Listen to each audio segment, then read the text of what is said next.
Hi students, welcome to TS Economics channel. Today we are going to discuss 2021 July Kerala set economics previous year question. This is your part 2. In this part we are going to discuss from question number 41 to 80 question. So in the previous part we have discussed from question 1 to 40. Then in this part we are going to discuss 41 to 80. Then in the last part we are going to discuss from 81 to 120.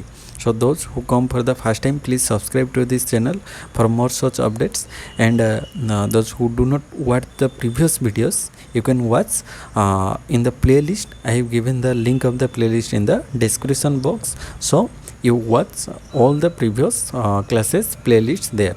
So let's start the today's video.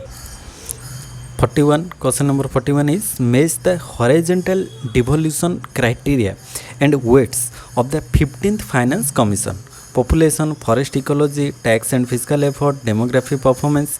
So first, population given weightage. Population is 15%. Population given weightage is 50%. Then forest and ecology 10%. Forest and ecology 10%. Then tax and fiscal effort. Tax and fiscal effort is 2.5%, and demographic performance weightage is 12.5%.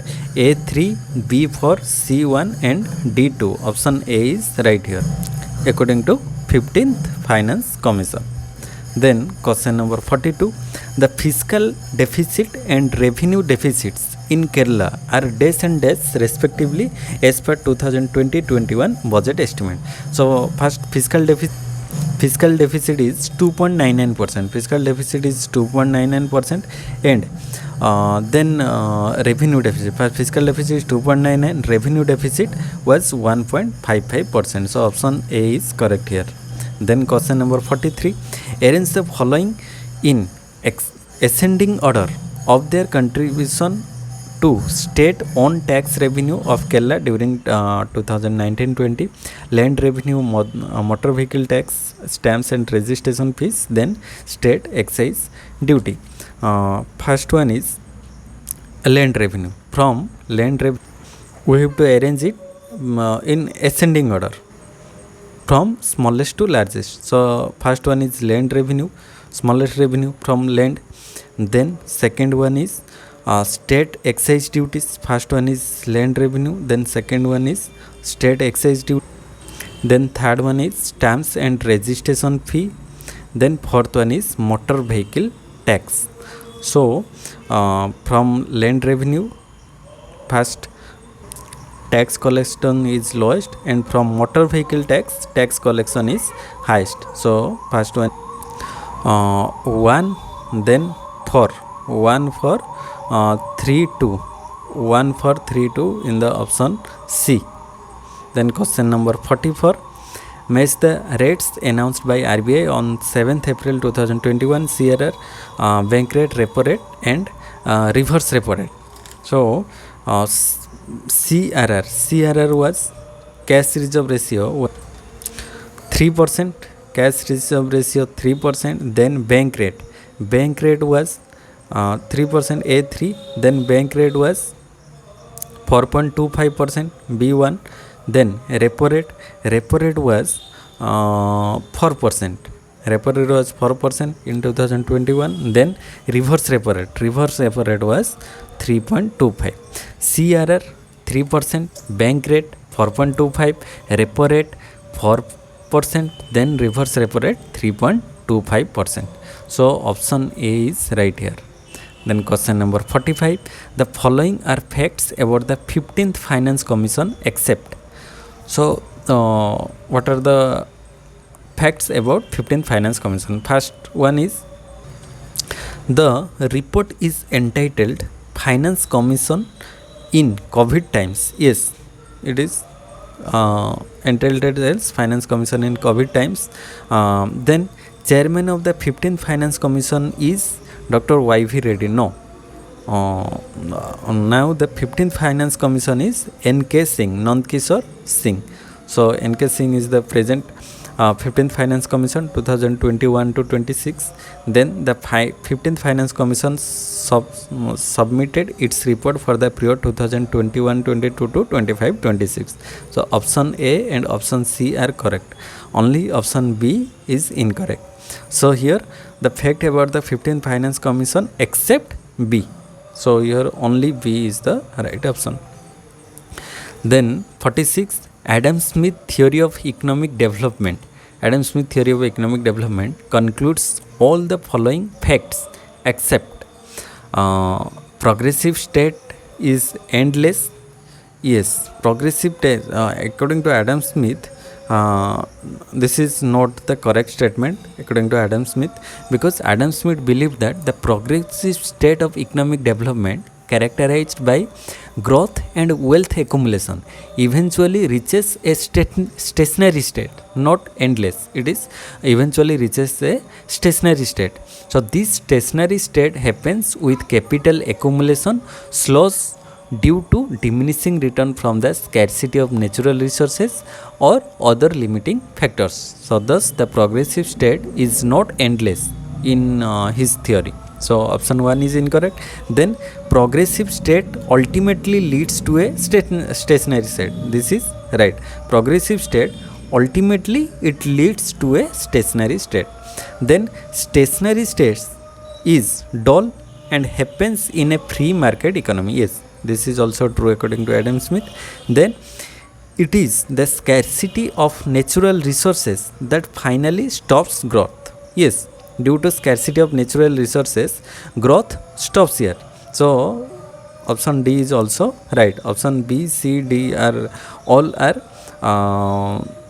in the Adam Smith economic development, but option A is incorrect. So here A is the right option.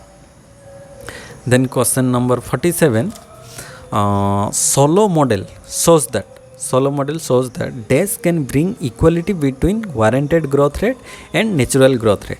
So according to Sahoo, dash bring equality between warranted and natural growth rate. Increasing saving ratio, flexible price and wages, substitutability between capital and labor.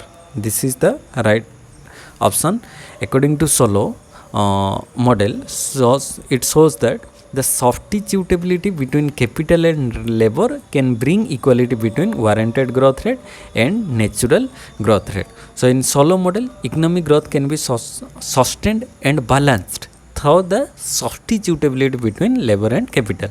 So this allows the economy to adjust and reach a steady state where the warranted growth rate and the actual growth rate are equal. So warranted growth rate and natural growth rate are equal. So option C is right here.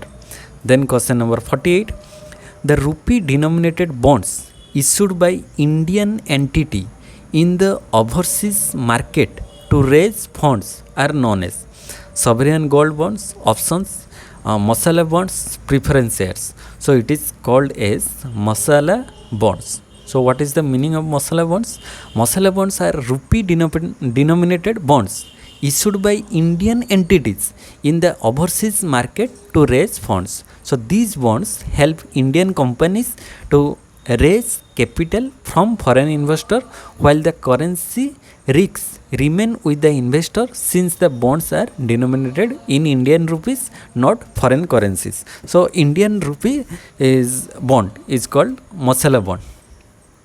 Then question number 49, identify the correctly matched stage of demographic transition given by C.P. Blackwood. There are 4 or 5 stages of demographic transition. First stage, early expanding stage. No, first stage, the stage 1, first stage is not early expanding. First stage is high stationary stage characterized by high birth rate and high death rate. In first stage, birth rate is very high and death rate is also very high. So it is called as high stationary state. So this is incorrect. Then second stage, late expanding stage. No, second stage is called early expanding stage, not late expanding stage, because in second stage death rate decline but birth rate high. here birth rate is high but death rate slightly decrease. So death rate slightly decrease, so it is called as early expanding stage, not late expanding stage. So this is also incorrect. Then third stage is called high stationary stage. No, third stage is called late expanding stage. So third stage is not high, it is late expanding stage, because in third stage birth rate and death rate both are decline. In third stage birth rate also declines and death rate also declines. So it is called as, in third stage it is called late expanding stage. So this is also incorrect. Then option number 4, stage 4, it is called as low stationary stage. Yes, stage 4 is called low stationary stage because in stage 4 low birth rate and death rate leading to a stable population. Here birth rate is also low and death rate is also low. So option number D, stage 4 is right, low stationary stage. Then stage 5th, it is called as declining stage. Yes, declining stage. In developed countries we see their stage is now they are achieving declining stage. What happens in declining stage? Where birth rate fall below death rate. Here declining stage birth rate fall below death rate, it leading to a shrinking or down in population decrease in the 5th stage, declining stage. So this is also right. So here option 4 and 5 are correct. Only option 4 and 5 are correct. So option D and E are correct only. Option B is right. Then question number 50, which among the following indicators are common for measuring PQLI and HDI? What is common between the two components are common? PQLI, physical quality of life index, and HDI, human development index. Common in PQLI we include life expectancy index plus infant mortality index plus basic literacy index, and in HDI we include life expectancy index, this is common. Then educational attainment index, that is equal to basic literacy. Then standard of living index. So first one is standard of living and infant mortality. No, standard of living is in the HDI, human development index, but not in the PQLI. And infant mortality rate or infant mortality index in the PQLI but not in the HDI. So option A is incorrect. Then per capita income and life expectancy. Per capita income and life expectancy. Life expectancy is in the PQLI and also in the HDI, but per capita income is not in the PQLI. It is in the HDI, standard of living index. So this is not common. These two are not common. Then infant mortality rate and maternal mortality rate. Infant mortality rate in the PQLI, infant mortality, but not maternal mortality rate is not included here. So there is no common between these two. Then fourth one is life expectancy and literacy rate. So life expectancy index both are in the PQLI and HDI, and literacy rate, or we can say basic literacy index, here educational attainment index. So these the two are life expectancy and literacy rate, both are common in PQLI and as well as HDI. So option D is right here. Then question number 51, who termed the difference between the marginal productivity of labor and the capitalist wage as capitalist surplus? So who give the difference between MPL and the capitalist wage as capitalist surplus? Karl Marx, W. Rostow, Arthur Lewis, or Adam Smith? So here Arthur Lewis give the difference between marginal productivity of labor and the capitalist wage at capitalist surplus, because Arthur Lewis in his dual sector model of development termed the difference between marginal productivity of labor and the wage paid by the capitalist as the capitalist surplus. So this surplus is the invested in the economy to drive further industrialization and development in the capitalist sector. So Arthur Lewis give the difference between these two concepts. Then question number 52, Rostow's take-off stage is followed by. Rostow's take-off stage is followed by means after take-off stage, which stage arise? First, traditional society, pre-condition to take-off. This is the before stage of take-off. Then drive to maturity, then stage of high mass consumption. So after take-off stage, the drive to maturity stage arise. So after take-off, drive to maturity stage arise. So option C is right. First stage is traditional society, then second stage is pre-condition to take off, then third stage is take-off stage. This is third stage is take-off, then fourth one is drive to maturity, then fifth one is stage of high mass consumption. So it is called as Rostow's 5 stages of growth. First one is traditional society, pre-condition to take off, then drive to maturity, then stage of high mass consumption. So here option C is right. Then question number 53, DES is a revealed preference method of economic valuation used in cost benefit analysis to calculate the value of something that cannot be obtained through market price. So the value that cannot be obtained through the market price. So this is called as hedonic price method, preventive expenditure method, or property value method, or Clausen method. So that cannot be obtained through market price, that is called as Clausen method, or it is called as travel cost method,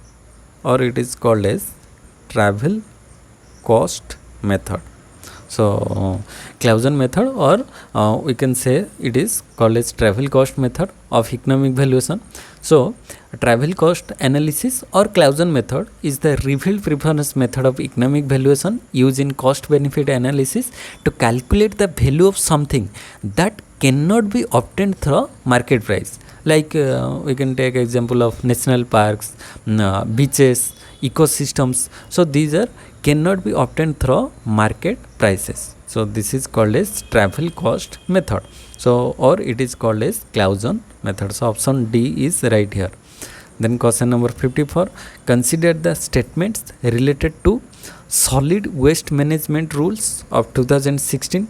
So solid waste management rule of 2016. First one is statement 1.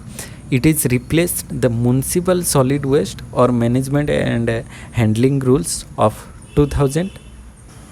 So before going to discuss this question, the previous question is Clausen method. So we have to know the different concept of other concept like hedonic price method and travel cost or Clausen method. There is a slight difference between these two concepts.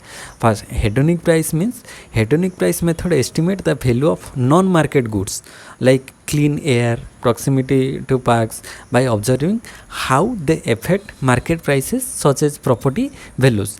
And the travel cost method or Clausen method, it estimate the value of recreational site like national parks by analyzing the cost people incur to travel to these locations such as transportation, time expenses. So it is called as travel cost method. So in comparison between hedonic price and travel cost, hedonic price was market prices to infer values, while travel cost or Clausen method travel expenses to infer values. So first one is hedonic price, it is uses market price. Hedonic price means it uses market price, and Clausen or travel cost method, it uses travel expenses.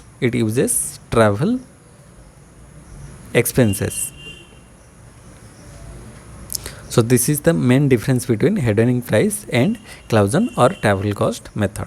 Then come to the question number 54. According to the related to the solid waste management rules of 2016, statement 1 is it replaced the municipal solid waste management and handling rules of 2000.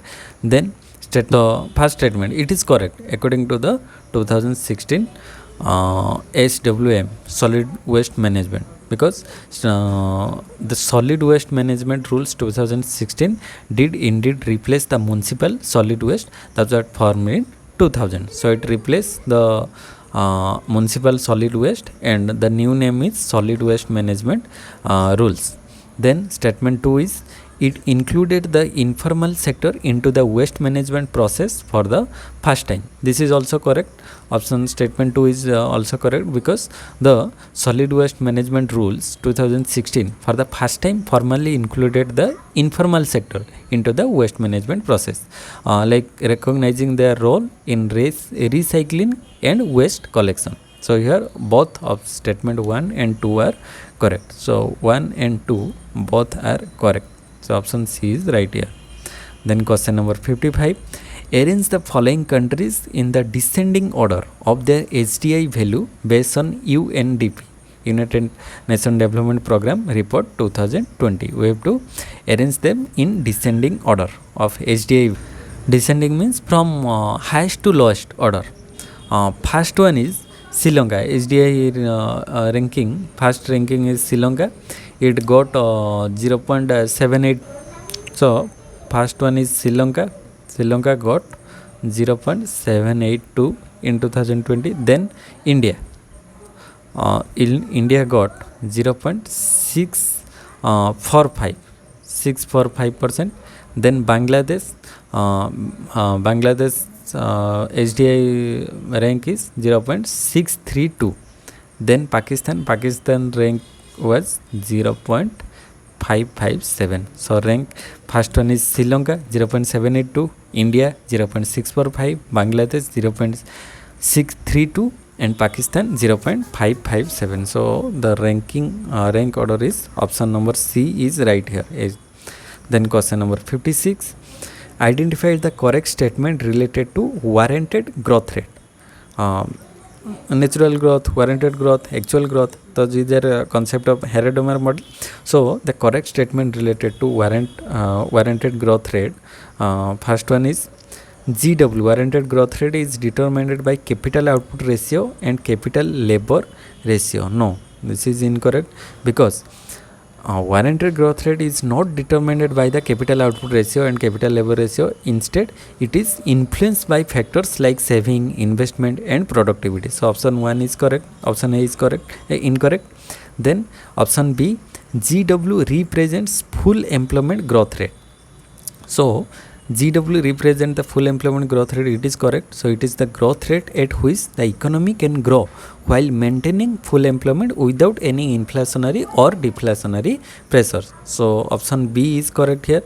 Then option C, GW or warranted growth rate represents that the rate of growth which will make the entrepreneur satisfied with the actual investment. This is also right, because GW represent the rate of growth that satisfy entrepreneurs with their actual investment. So it indicates the rate at which expectations of firms regarding their investment plans are met. So here option B and C are correct. So option B and C only are in the option number B. Then question number 57. Who among the following drafted People's Plan? So People's Plan given by M.N. Roy, K.N. Rice, M. Viswesvaraya or Amartya Sen. People Plans given by M.N. Roy. People's Plan drafted by M.N. Roy. So option A is correct. Then question number 58. Choose the correct statement related to Kuznets hypothesis. Kuznets hypothesis, inverted U hypothesis, Kuznets. So Kuznets hypothesis is known as inverted U-shaped hypothesis of income distribution. Yes, this is right statement.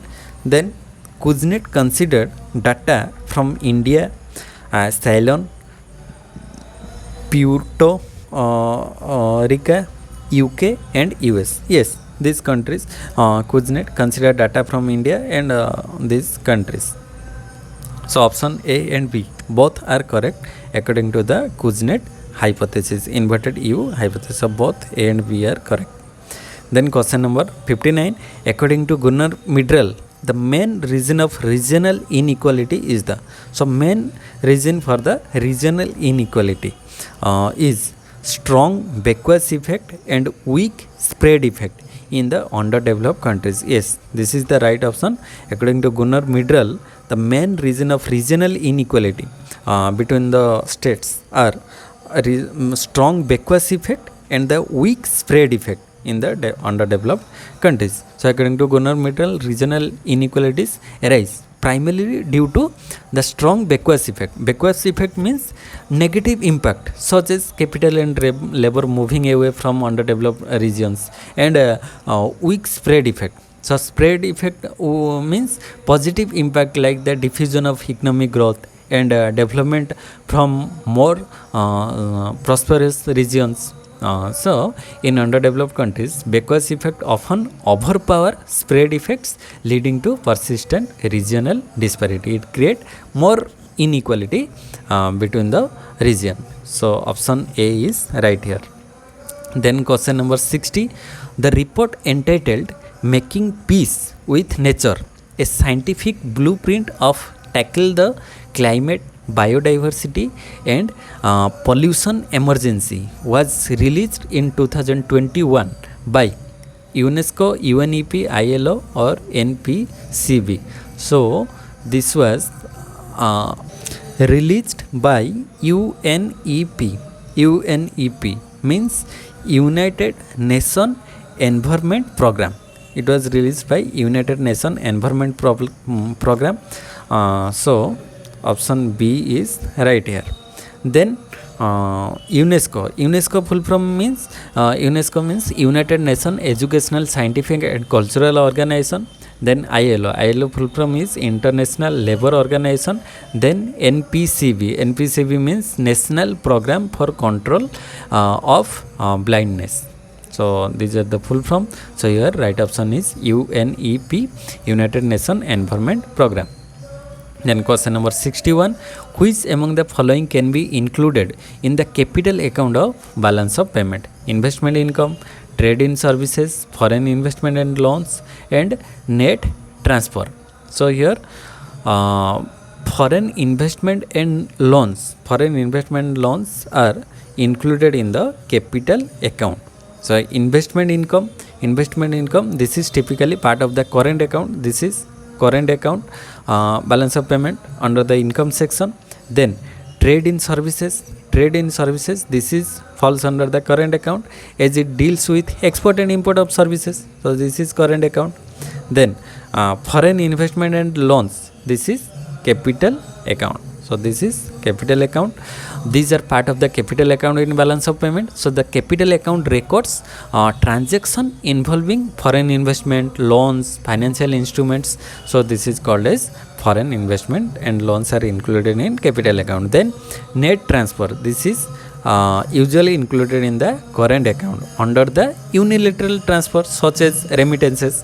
So here option C is right according to the capital account. Then question number 62, the shiftability theory of bank liquidity was propounded by 𝙁𝙍𝙀𝙀 So the shiftability theory of bank liquidity was propounded by 𝙁𝙍𝙀 So the shiftability theory of bank liquidity, it was propounded by Harold G. Moulton. This theory, what it suggests? This theory suggests that banks can ensure liquidity by holding assets that can be easily shifted or sold in the secondary market without significant loss in the value, thereby maintaining their liquidity position. So here option A is right. Then question number 63, Dash postulates that trade will lead to the elimination or the reduction in the pre-trade differences in relative and absolute factor price between nations. So option is the factor price equalization theorem, the theory of absolute advantage, the theory of comparative advantage, or all of this. So here according to question number 63, the factor price equalization theorem is the right option. The factor price equalization theorem, it postulates that trade will lead to the elimination or reduction in the pre-trade difference in relative and absolute factor price between nations. So here factor price equalization, it postulates that the trade can lead to the reduction or elimination of difference in relative and absolute factor prices such as wages and rents between the nations. So this theorem is part of the 𝙁𝙍𝙀𝙀 model of the international trade. So the factor price equalization theorem, this theorem is the part of 𝙁𝙍𝙀𝙀 theorem model of international trade, which argues that as country engage in trade, factor price will tend to equalize across countries due to the comparative advantage and factor endowments. So this is the right option, and other option are absolute advantage, comparative advantage. So absolute advantage given by whom?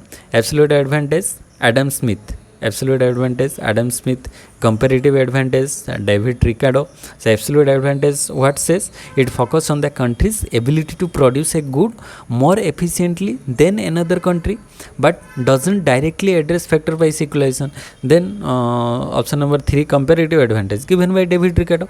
So this theory suggests that countries should specialize in producing goods where they have a comparative advantage and trade with others. So this is it doesn't specifically address factor price equalization, so these are not concepts. So here option A is right according to the question. Then question number 64, devaluation.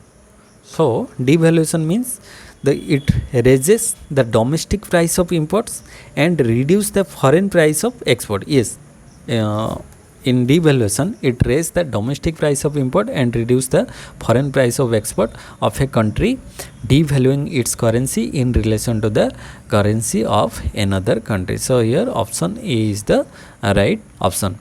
So first, the domestic price of import. What happened to the domestic price of import? Domestic price of import, like goods and services coming into the country, it raises domestic price raise because more of the domestic currency is required to purchase the same amount of foreign currency. According to when devaluation occur, then more of domestic currency is required to purchase the same amount of foreign currency. So it raises the domestic price of import. Then it reduce the foreign price of export. The foreign price of export, like goods and services going out of the country, it falls or reduce because the foreign buyers can now purchase more of the country's goods and services for it. So here option A is right. Then question number 65, Haberler's opportunity cost theory overcome the limitation of Ricardo's theory and explain the doctrine of comparative cost in terms of substitution curve, transformation curve, production frontier, or all of the above. So here all the options are correct. Substitution curve, transformation curve, production frontier, these all are related, included in it. How? Substitution curve, while not the main focus, the concept of substitution curve, it relates to how resources can be shifted between different uses, which can link to the opportunity cost concept. So here substitution curve also include. Then second one is transformation curve. So how it include? Transformation curve, this is the central to the Haberler's theory, as it shows the trade-off between reducing different goods and highlight the opportunity cost involved. So transformation curve include. Then production frontier, this term is synonymous with the transformation curve or production possibility frontier, and it is also used to illustrate the concept of opportunity cost. So here thus Haberler's theory incorporates ideas related to all of these concepts, making all of the above a valid choice. So option D is correct.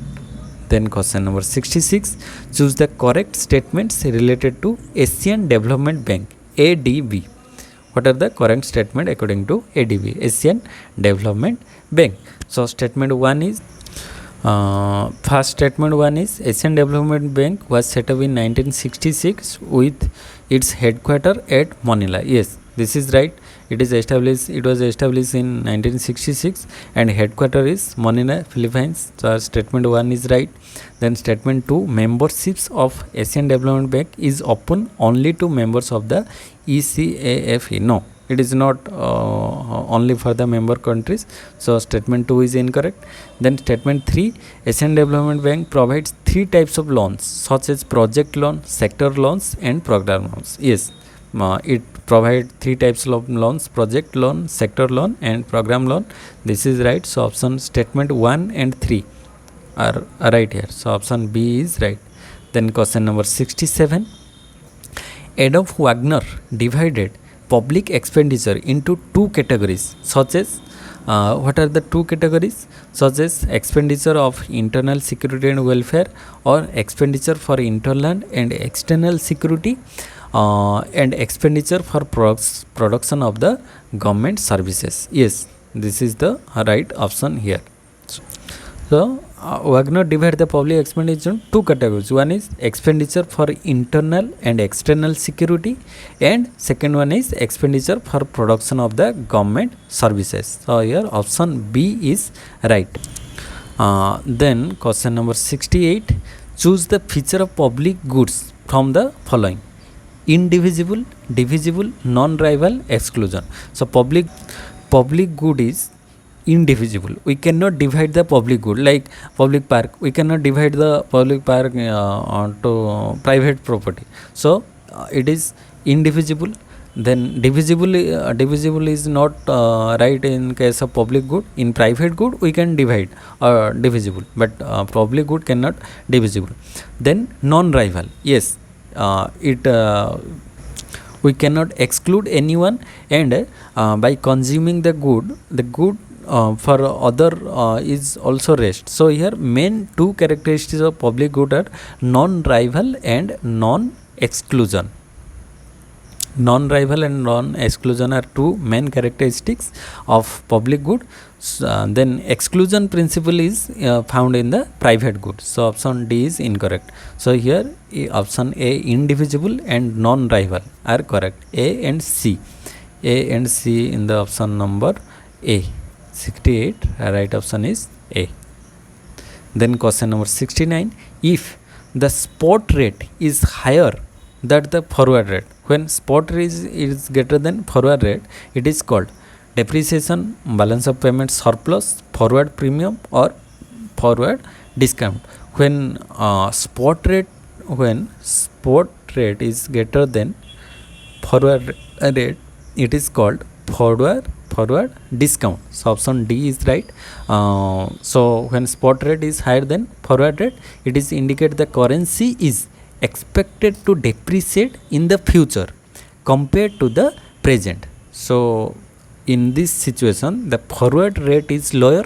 Here forward rate is lower than the spot rate, and this condition is referred as forward discount. So here option D is right. Then question number 70. Trade results from differences in factor endowments in different countries according to David Ricardo, Adam Smith, Haveler, or Hexer-Oylin. So it is called as Hexer-Oylin model. Trade result from difference in factor endowment in different countries. So Hexer-Oylin theory of international trade, it postulates that trade arises due to differences in factor endowments such as labor, capital, and natural resources between countries. So this theory contrasts with the Ricardian model, which focus on differences in productivity and comparative advantage rather than factor endowments. So according to Hexer-Oylin, the results from differences in factor endowment is the difference countries according to Hexer-Oylin. So option D is right. Then question number 71. The purchasing power parity theory of exchange rate was developed by. So purchasing power parity theory developed by Kindleberger, Haveler, or Gustav Cassel, or David Ricardo. Purchasing power theory given by Gustav Cassel. So option C, in short form it is called as PPP, purchasing power parity theory, given by Gustav. Then question number 72.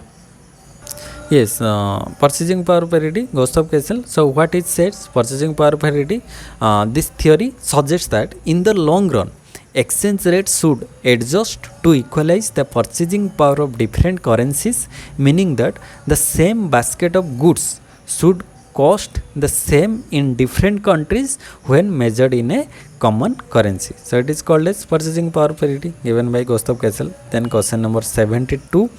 match the following: list 1 and list 2, Wildlife Protection Act, Forest Conservation Act, Public Liability Insurance Act, then Biological Diversity Act. First one is Wildlife Protection Act. It was formed in 1972. Then Forest Conservation Act was formed in 1980. Then Public Liability Insurance Act was formed in 1991. Then last one is Biological Diversity Act. It was formed in 2002. So A for B2, C1, D3 in the option number A. Then question number 73. By imposing a lump sum tax, the government can, by imposing lump sum tax, government can, when a lump sum tax is fixed. What is lump sum tax? A lump sum tax is a fixed amount of tax that doesn't vary with the level of output or sales. So therefore it doesn't influence the monopolist pricing or output decision directly. Instead, it affects the monopolist overall profit by increasing cost, thereby reducing or eliminating profits without altering the market price or quality of goods purchased. So here it reduce or eliminate the monopolist profit without affecting either the commodity price or output. It is in the option number D. So by imposing a lump sum tax, the government can reduce or eliminate the monopolist profit without affecting either the commodity of price or output. So option D is right. Then question number 74. Two goods for which the MRS, marginal rate of substitution, is infinite, the indifference curve are shaped as right angles. So between the two goods, the indifference curve is right angles. When indifference curve are right angles, when indifference curve are perfect complements to each other, it is called as right angle. When there is perfect complements between the two goods, the shape of the indifference curve is right angle, because there are fixed proportion between the consumption of two goods. So for perfect complements, the MRS is infinite at the points where the two goods are not consumed in the same ratio. Here the complementary goods are different, so their ratio is different. So indifference curve for perfect complements are shaped as right angles, reflecting that the consumer values the goods only in the fixed proportion. So here the proportion is fixed, so the shape of the indifference curve is L shape. So here option B is right, perfect complement. Then question number 75. Then for perfect complements, then another one is perfect substitute case. So in perfect substitute, what happens? The shape of the perfect substitute case is straight line. So perfect substitute, the MRS is constant, not infinite. So the indifference curve are straight line in substitute goods, and indifference curve are right angle or L shape in the perfect complement. It is perfect substitute, it is perfect complement case. Then list 1, list 2, substitution effect, income effect, given goods complements. First one is quantity demanded may move in the same direction as price changes. When price increases, quantity demand increases, and when price decrease, quantity demand decrease. So it is generally called as given good, exception of law of demand. So it is given good. Then second one is increase in the price of one good leads to a decrease in the quantity demand for the other. So it is called as complementary goods. In complementary goods, increase in the price of one good, like when price of petrol increases, then it decrease in the quantity demand for others. Then vehicles, demand for vehicles decreases. When price of petrol increases, demand for vehicles decreases. So it is related with complementary goods. Then price remain constant while satisfaction changes. While satisfaction changes, price remain constant. It is called as income effect. When price remain constant while satisfaction changes, here price remain constant. Due to income effect, satisfaction changes, but here price is constant, but our satisfaction changes due to our income. so it is called as income effect. Then fourth one is satisfaction remain constant while price changes. So here satisfaction remain constant, but price changes due to substitution effect. Due to substitution effect, our satisfaction remains constant, but the price of substitute goods changes, so it is called as substitution effect. So A for B3, then C1 and D2. So it is in the option number A. So 75, right option is A. Then question number 76, find the marginal revenue function for the demand function Q is equal to 18 minus 2P and evaluate at Q is equal to 2 and Q is equal to 5. So here we have to find out the MR, marginal revenue. So according to the question, what are the data given here? So first data given is Q is equal to 18 minus 2P. So Q is equal to 18 minus 2P. Q is equal to 18 minus 2P. So this implies 2P minus 2P. So in the left side it is 2P. 2P is equal to 18 minus 2P is equal to 18 minus 18 minus Q. Then this implies P is equal to 18 minus Q by 2. So here we got the value of P. Then here we can find out the TR. TR is equal to P into Q, price into quantity. So TR value is equal to 18 minus Q by 2 into Q. So here TR value is 18Q minus Q square by 2. 18Q minus Q square by 2. Then we find the value of MR. So MR is equal to dTR by dQ. So it is equal to derivative of total revenue with respect to Q. So here first derivative of 18Q minus Q square. 18Q is equal to 18 and 2 square derivative is equal to 2Q by 2. So 18 by 2 minus 2Q by 2. 18 by 2 is equal to 9 and 2 cancel. So here 9 minus Q. So MR is equal to 9 minus Q. So TR is equal to this value and MR is equal to 9 minus Q. So in this value we put the value of Q is equal to 2 and Q is equal to 5. Then find out what is the value of MR. When Q is equal to 2, MR is equal to when Q is equal to 2, MR is equal to 9 minus Q means 9 minus 2. So 9 minus 2 is equal to 7, and when Q is equal to 5, MR is equal to 9 minus 5. So 9 minus 5 is equal to 4. So when Q is equal to 2, MR 7, Q is equal to 2, Q is equal to MR 7 and Q is equal to 5, MR is equal to 4. Yes, Q2, MR 7, Q5, MR 4. So question number 76, option C is right here. Then question number 77, normal good, inferior goods, substitute goods and complements goods. So these are related concept. First one is normal, inferior, substitute and complements. Option 1 is two goods for which an increase in the price of one leads to an increase in the demand for other. When price of one increases, demand for other, like when price of it is called as substitute goods. When price of tea and coffee, we can take an example of tea and coffee. When price of tea and coffee both are 10 and 10, when price of tea and coffee, when price of tea increases, it is 15 rupees, then price of coffee, demand for coffee increases, because here demand for coffee, here price of coffee is less than the price of tea.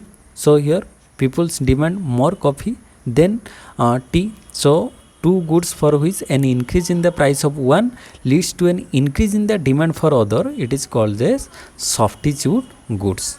So it is called as substitute goods. So substitute goods A, C1, C1, C1 in the first option, C1. Then two goods for which an increase in the price of one leads to a decrease in the demand for other. It is just the opposite of substitute. The opposite of substitute is complements. So when price of petrol rises, then demand for vehicles or bike decreases. So it is called as complementary goods. Then a good for which other things being equal, an increase in income leads to decrease in demand. When income increases, the demand for the good decreases. When income increases, we prefer to more superior goods than the inferior goods. So the demand for inferior good decreases. So it is called as inferior good, because our income increases. So we are in a position of higher income. So now we can purchase superior goods. So we do not want to purchase the inferior quality of goods. So the demand for inferior good decreases. So it is inferior good. Then fourth one is a good for which other things equal, an increase in the income leads to a increase in demand. When income increases, the demand for the goods increases. It is called as generally normal good. In normal good, when income of a consumer increases, then the demand for the product, demand for the good increases. So it is in the normal good. So A for B3, C1, D2. It is in the option number A. Then question number 78. Given the production function y is equal to kn root, what will be the production if k is equal to 20 and n is equal to 45, and another production function where k is equal to 40 and n is equal to 90? On comparing the results above, the relation of production function in two cases exhibit increasing return to scale, decreasing return, or constant return, or data indeterminate. So here first y value of y is equal to k into n, root of kn. When we have to find out y1 and y2. y1 is equal to value of k and n is equal to 20 and 45.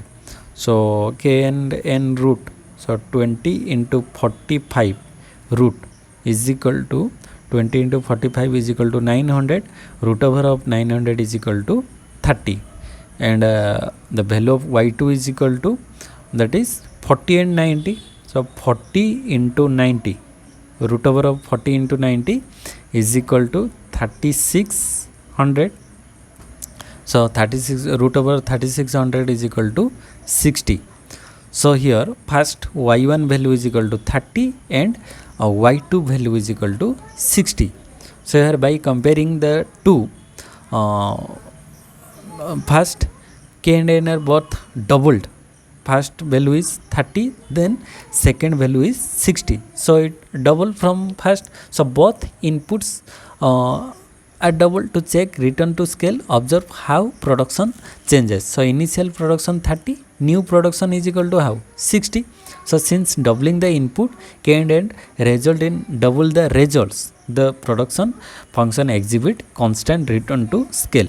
Here you can say increase in capital is 20 to 40. 20 to 40 means double, and increase in n is equal to 45 to 90. When 20 to 40, it means we increase the k from 20 to 40, means it double time increase, 2 time increase, and increase in n is equal to, first one is 45 to 90. So 45 to 90 means it is also double. So by increasing k and n double times, the production also increase from 30 to 60. The production also increase in a double 2 times. So here